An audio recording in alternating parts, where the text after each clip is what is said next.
Putting on my top hat, tying up my white tie, brushing up my tail. Welcome to Hatcast, The podcast about hats. I'm Charles Berman, And I'm Carl Bernhardson. and we're here to talk about hats. Yes, and not just with us. We are doing that thing again. We're talking to you, the listener at home. Well, they matter too. I meant our guest. We're recording our conversation this time and going to release it to the public. Well, yes, we do have a guest. We do have a guest. Right. I'm Jacob. I'm the guest. I'm kind of wondering about these secret Hatcast episodes that aren't recorded for the public. Those are just called conversations. Yes. We try to record all of our conversations, but the equipment doesn't work 100% of the time. Conversations are like analog podcasts. We also don't try to the point of actually pressing record on any piece of equipment. Right. It's a very loose definition of try. Yes.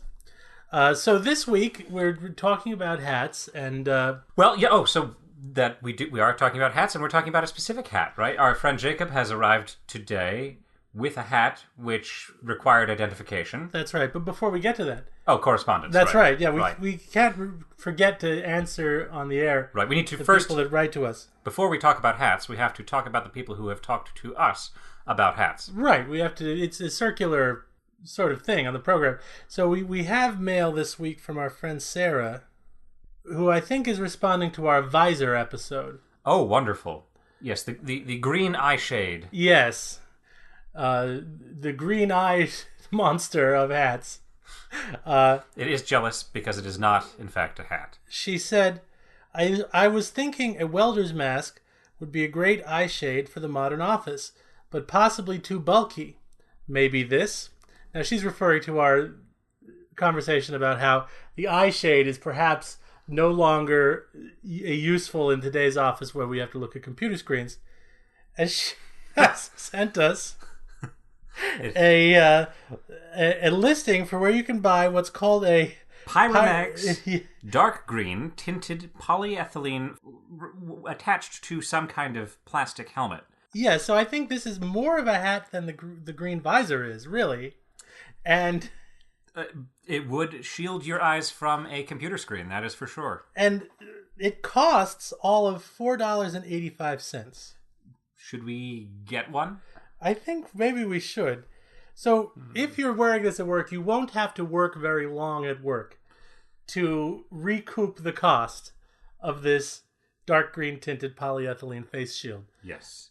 You may not work for very long at all, given your coworker's reaction to you wearing a face shield. If you're a stormtrooper or something, it looks fine. I think it would be very funny to go into work wearing this. Now, it depends what you do. If you are a welder, perhaps it would seem very normal. If you're a United States Senator, it would seem somewhat less normal. Yes, if you're a banana picker, it would get very warm in this, probably, but you won't have the problem of being in an office and dealing with the office lights. If you're a detective, you won't be at all inauspicious. No. But it would be harder for people to identify you. Yes. Until they came close enough to see through the green tinted shield. But Yes. It looks like something you would wear in a riot, right? Is that's its intended It does purpose? sort of look like riot gear, but I think it is. It says to be worn with glasses or goggles. So, Okay. Yeah. So it is I eye think this protection. is mainly meant for lab or welding use. I don't know if Or you maybe smithing of some kind. Probably not welding. Welding is a very specific type of eye shield because of how bright the light is. Maybe this is in conjunction with goggles that would go with Yeah, that. and there is a hint in the fact that this listing comes from www.discountsafetygear.com. Yeah. Right. It's clearly meant to shield the face from objects. You know, whether maybe you're working somewhere where there would be sparks or, Right, or yeah. dust and that kind of thing. So, yeah, interesting. Yeah. If I were, So, if I was gonna say, if I were doing riot suppression duty or just decided to suppress a riot, I don't know if I'd really want to cheap out on the equipment. well, Could backfire. discountsafetygear.com is a pretty funny name for a company. We keep you safe for less. Yeah, that's Trade-offs, eh? do you hold your life cheap? Well, then, I'm sure we don't want to cast any kind of No. judgment on discountsafetygear.com. No, and honestly, they could be great. It could be just as safe as expensivesafetygear.com. Right. And just cause you to have to pay less money to get it, which is an advantage for the people who like to retain as much of their money as possible. And honestly, most of safety is just following procedure and thinking about the steps that you are undertaking. And avoiding danger. Yeah. So thank you, Sarah, for that link. DiscountSafetyGear.com if you'd like to sponsor Hatcast. That would be an interesting choice on your part. And it's hatcast@yandex.com. Yeah, you make whatever business decisions work for you. They've already named their company DiscountSafetyGear.com. So they may well do that. Now, let's mosey along to our next segment of the program, which is that our friend and guest broadcaster Jacob has taken advantage of a little-known facet of the services offered by Hatcast. Little known, yea, even until today. If you ride to my house on bicycle with a hat which you have not yet identified, and pull it out of a bag and show it to me and say, "What is this hat?" we will, Charles and I, work together to identify that hat for you. Oh, so you didn't wear the hat to the house in a bicycle? No, this would not function to protect my head much in the case of a crash. Oh, it is. Yeah, that is not. We'll do another episode, I think, on the bicycle helmet. Right. Yeah. You. Speaking of safety, I recommend bicycle helmets if you are riding bicycle. I think they are the right choice. Although, honestly, this is the kind of hat that I would imagine like a messenger man would wear if he was riding around on a bicycle with a bag full of packages. In 1910. From the look of it, I think it would be safer as bicycle wear than, say, a propeller beanie or a fez. Right. Yes, it does have some safety features in that it's. Well, actually, we should describe the hat because this is not a visual medium. Well, it is. It's dark blue in hue. Now you know the color. It has. It's largely cylindrical with a peak or visor on it. It is a cap, but with stiff sides. It looks like the bottom of a cylinder that's cut off and has a flat top. Yes, it appears to be made out of, I would say, canvas. Yes, or some sort of maybe blend, but something that looks canvassy. Right. And it's got a black bill and a black strap across the front, riveted on the two sides to the body of the hat. With two very appealing silver buttons. It does not appear to be a tall hat until I walk out into a baseball cap world and see that it has a somewhat anachronistic look. In fact, my favorite comment that I got on it was when I went to the carousel reopening. I was wearing a jacket with it, and I was told that I look. I don't know. I think I might have said that I feel now that I'm out in public, people dress normally. I feel like I'm, in the Union Army in the Civil War, and this it does have a military flair to it. Yes, in a 1860s kind of way. And in fact, that would be correct because it was designed around that period for use in the military, right? Yeah. It is a kepi, right? It is a kepi, Kepi, which is a loan word from French kepi, itself a respelled version of the Alemannic kepi, a diminutive form of cape, meaning cap. And this has had many different military and police associations over time. And just general official, if you want to look as though you are holding an official position and someone has designed a uniform for you, they've probably put you in this hat. Train conductors, my first thought on seeing this was a train conductor's hat, but also old-timey postmaster or... maybe you were in a marching band. Yeah, and I think they came in initially in France in the 1860s. And shortly afterwards, they were adopted by the U.S. military, which shortly thereafter found itself diminished because half of the country tried to break off and form another country. Yes, this is a little incident known as the Civil War. Yes. So I think when a lot of people look at this hat, look at a kepi, they think, especially here in the U.S., they think of the U.S. Civil War. Right. Although that's a different type of kepi than what I was Jacob is wearing. Jacob's is more along the lines of a French or policeman's kepi, where it's not crushable, right? There seem to be two distinct kinds of kepi that make the rounds. And I don't know if there are names for it, but one is the kind that Jacob's wearing, which is circular in nature. And one is one that looks a little taller, but it's less stiff, and it seems to sort of accordion forward a bit. Yes. So, Jacob, you had a story about your wearing or acquiring of this hat? Well, I mean, the acquisition of it was at Fairy Fest, which is sort of... I feel like I have this weird, probably incorrect feeling that many of the listeners would know what Fairy Fest is, Well, but in case we're broadcasting in the distant future or Can something... I guess that this is... You got it at Fairy Fest because it makes you look like a ferry boat captain. Did you? Oh, there's a ferry boat named after the city that we live in that has just recently sunk to the bottom of the river it was in. Is that so? Yes. Oh, that's terrible. So you were at a fairy enthusiasts festival. It was a Ren Fest with fantasy touches. There were a number of hat stands. Oh, okay. And one of the things that happens when you're at an event like this is you buy silly things. Now, by saying there were a number of hat stands, do you mean that there were these articles of furniture scattered about the grounds with of hats, the fairy festival? You could put your hat, hang your hat here.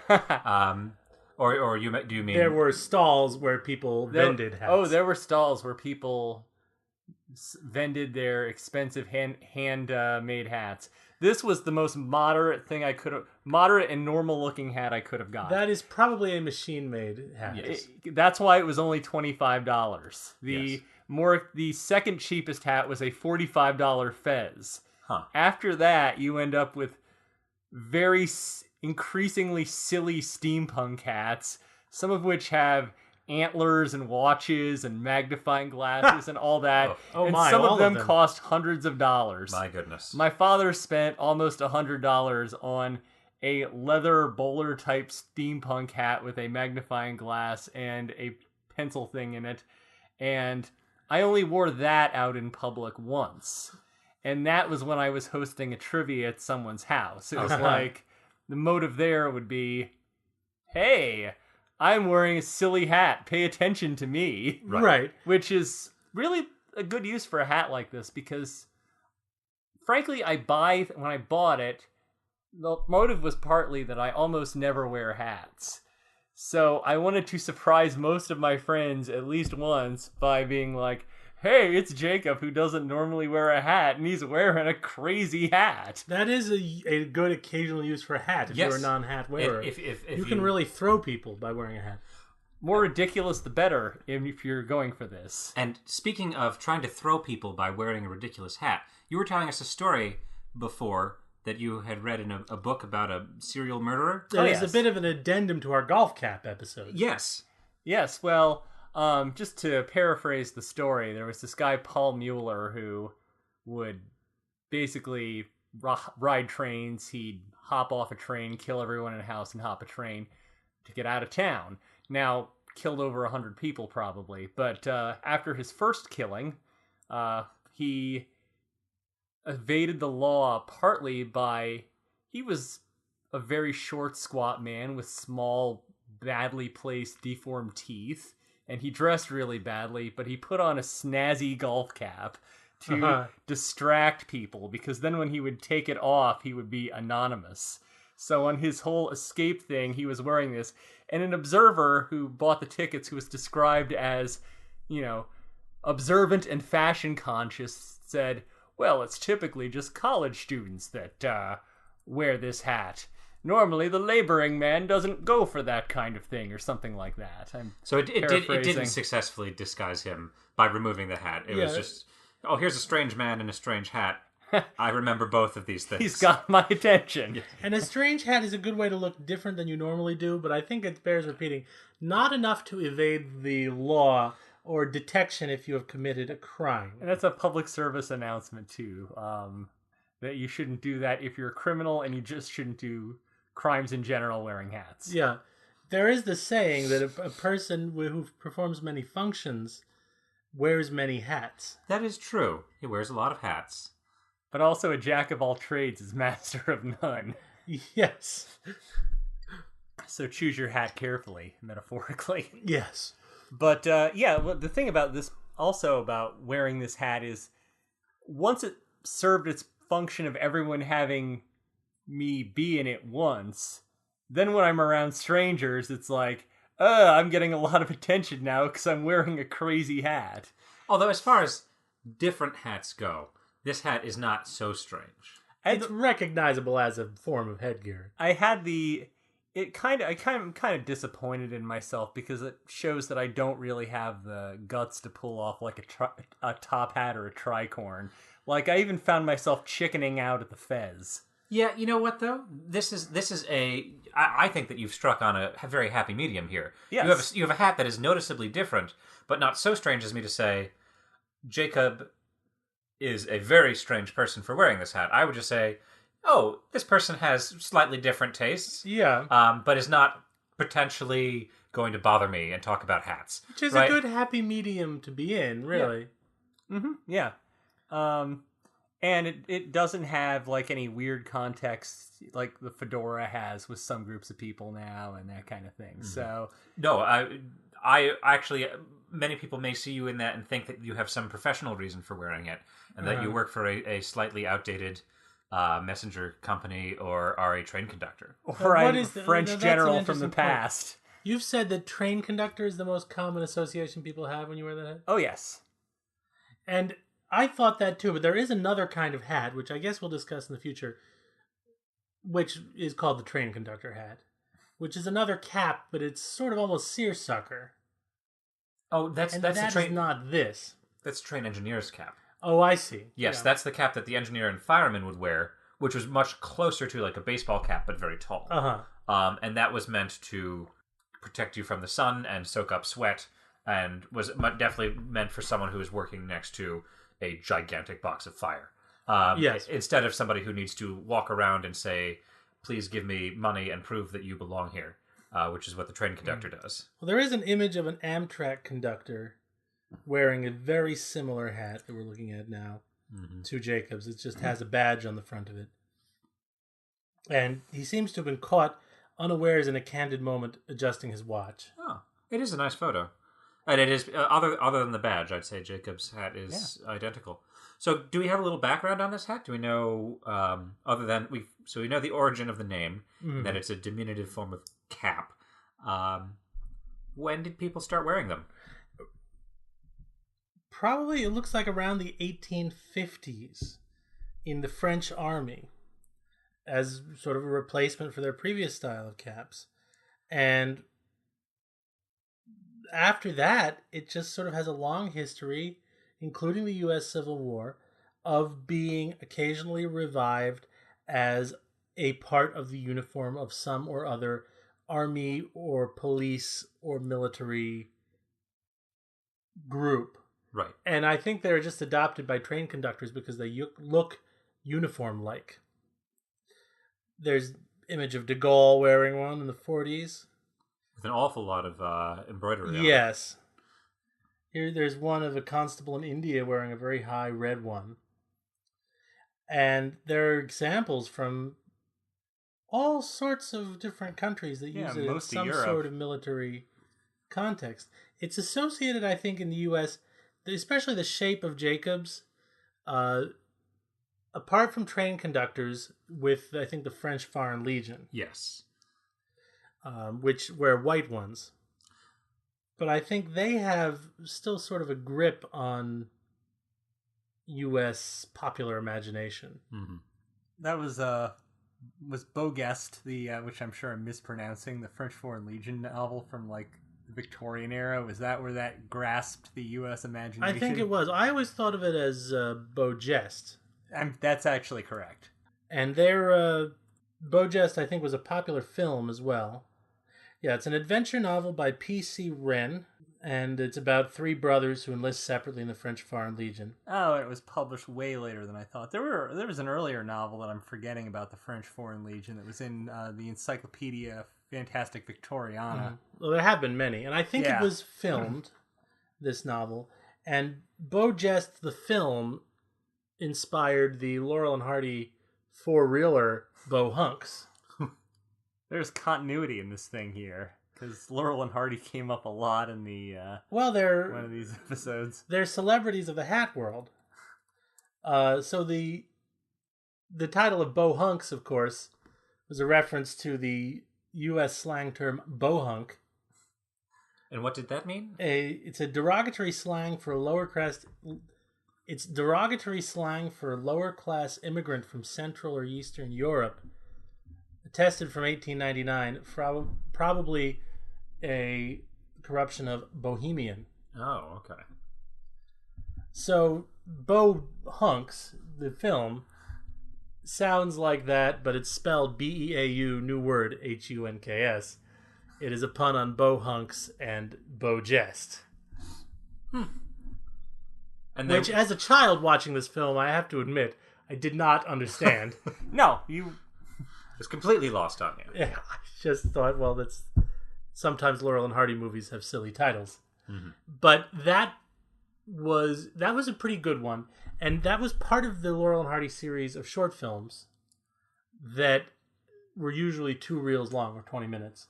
But it had so much good material, they decided to just release all 4 reels that they had as a 40-minute short. That's an unusual length. Yes. And that was in, I think, the early 30s. And then several years later, they decided that this worked so well that they reused the idea in The Flying Deuces, which is a feature film Laurel and Hardy made. And that is one of the most frequently seen ones. Okay. Which is not a bad thing because it's very good. The reason it's most frequently seen is that it was the only one that they made for RKO Studio, which subsequently went out of business, and because it was out of business, did not renew the copyright. Okay, so it just sort of went into the public domain? Yes. Okay. So we can thank Howard Hughes' Insanity and the movie The Conqueror for the... I don't know the story behind that. Well, I mean, Howard Hughes bought RKO and they basically went out of business. Oh, is that on why his it was? watch. Yeah. Okay. And I don't know if it was The Conqueror, but that absolutely did not help. And yeah, there were... he just made a lot of really bad business decisions when he went crazy. That will do it. Yes. Radio Keith Orpheum. Although I think of the French Foreign Legion as wearing, maybe it is kepis, but I think of them wearing what look like much more billowing hats with these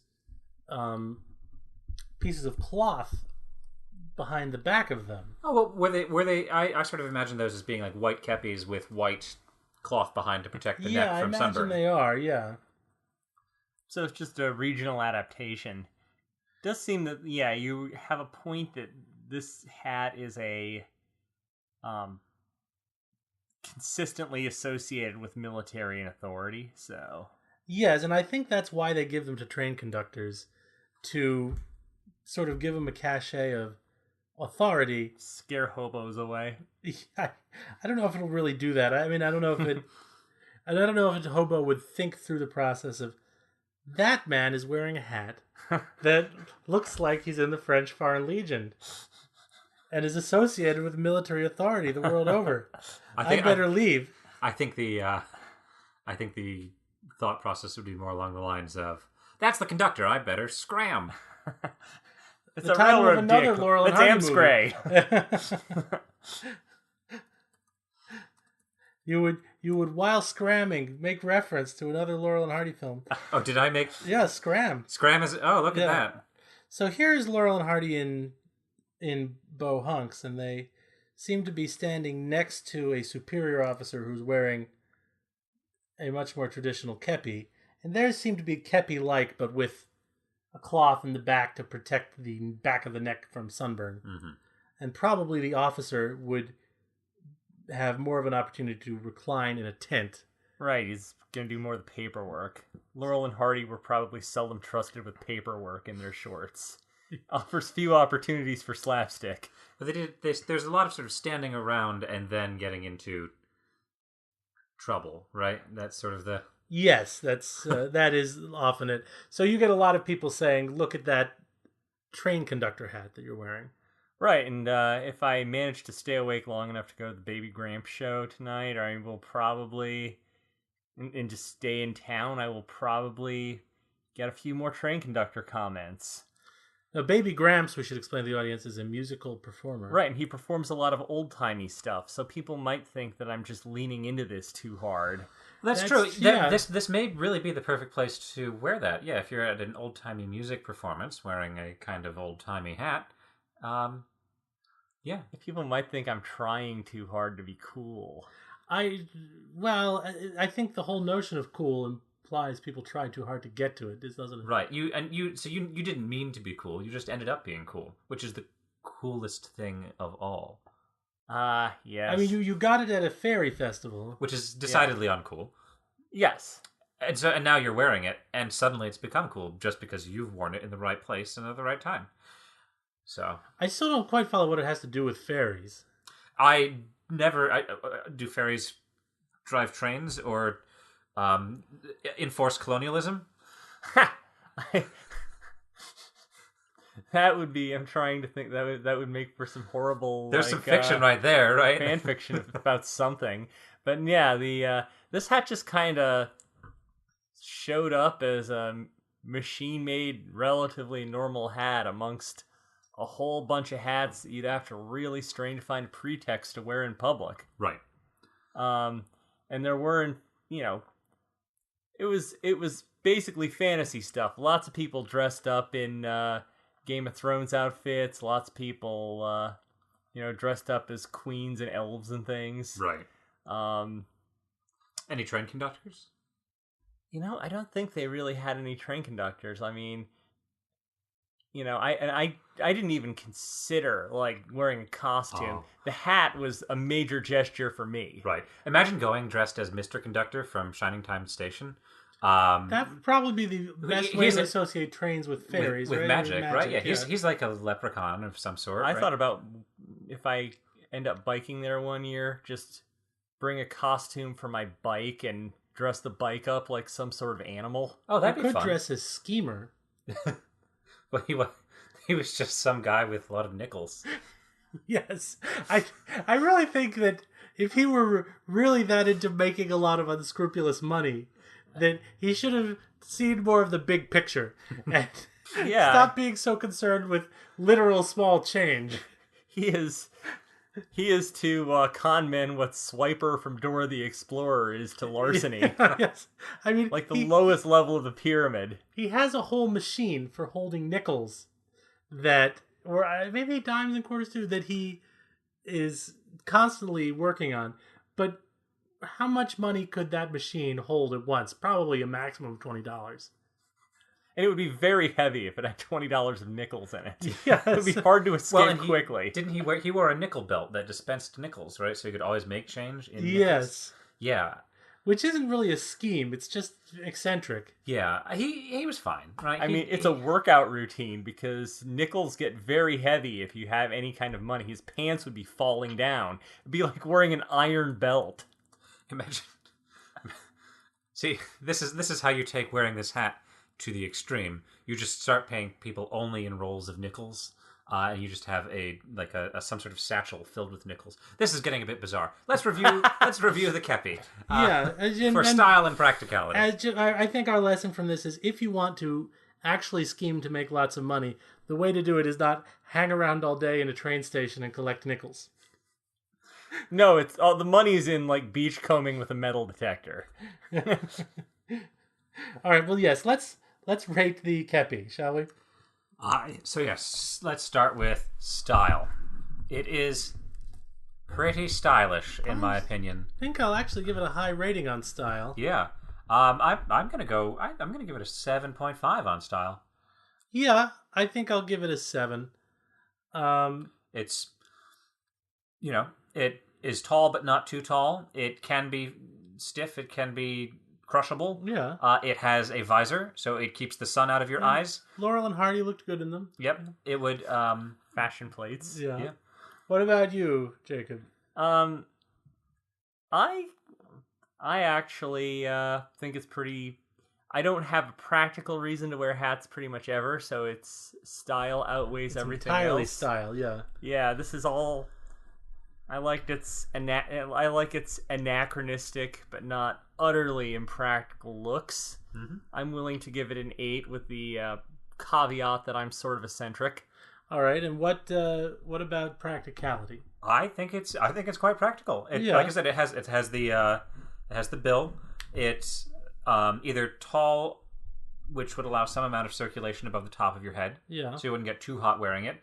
The cylindrical ones that are stiff would protect you a little bit if you bumped your head, more than not wearing a hat.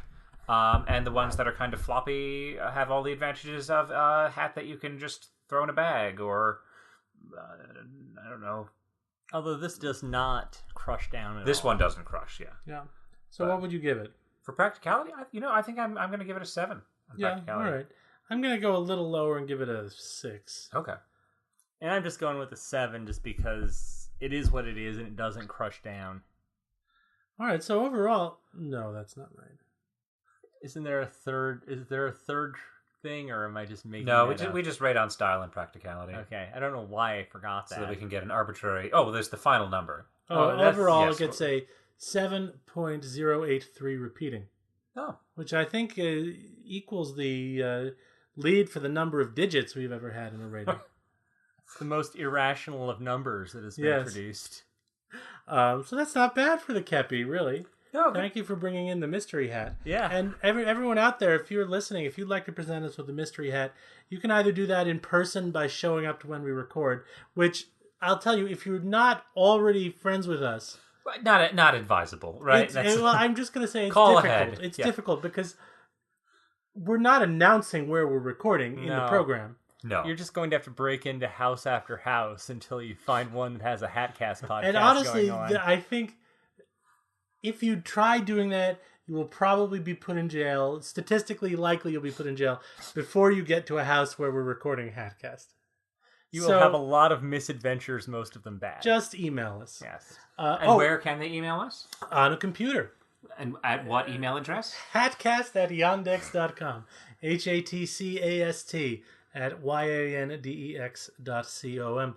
And I'll also announce, since it's happened, a Twitch streamer and co-streamer, Two of them, two people, have reviewed us. Yes, and we're not. It's already happened. You can go look at it at Experience This on the website Twitch, and we're not going to talk about it because Carl hasn't had the chance to watch it yet. Right. We'll talk about it next week, and I'll review our review. Yeah, but we want to thank the Experience This channel for listening to Hatcast and reviewing us. It means a great deal to us, actually. So thank you. So if anybody else there wants to get in touch with us, please feel free. If you want to listen to past episodes, scroll on your computer or cell phone to the other area of the page where you found this episode and look at where it has other titles and press the button that leads to those being played. And on that note, bye! Bye! Hey.